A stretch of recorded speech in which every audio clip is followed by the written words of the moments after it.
भोले बाबा के जल ढार जइबै देवघर। बैजू बाबा के जल ढार जइबै बाबा धाम।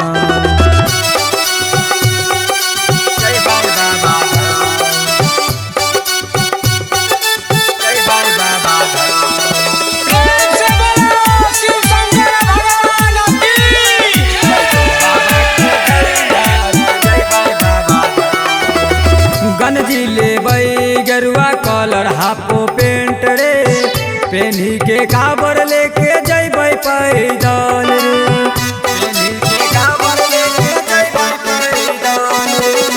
गंजी लेबै गेरुआ कलर हाफो पेंट रे, पेन्ही के काबर लेके जइबै पैदल रे। नाचत नाचत जइबे करबै, अरे बोल बम बोलते जइबै भक्ति में लागल मन। भोले बाबा के जल ढार जइबै देवघर।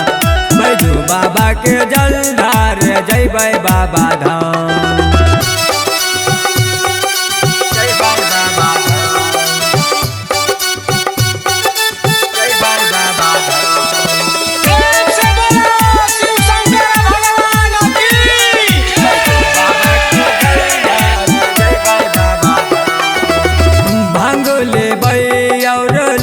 धतूर रे, भोले बाबा के चढ़बेल हमरे।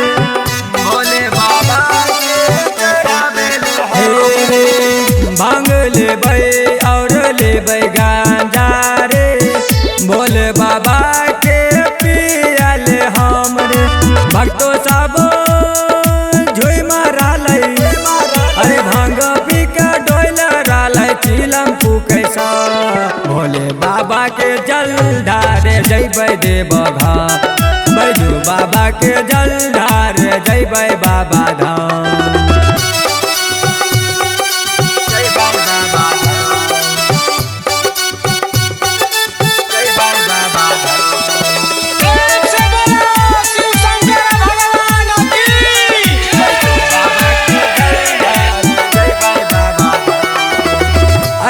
सावन महीना रहे सब मंगान में, कोई भांग कोई गांजा पिए उनके नाम से। कोई भांग कोई गांजा पिए उनके नाम से। ऐते सावन महीना रहे सब मंगान में, कोई भांग कोई गांजा पिए उनके नाम से। अरे बसंत भाई गाना बजाबे, अरे भोले बाबा के गाना बजाबे सबके लगता मन। भोले बाबा के जल ढार जइबै देवघर। बैजू बाबा के जल ढार जइबै बाबा धाम। चल चल रे बाबा धाम।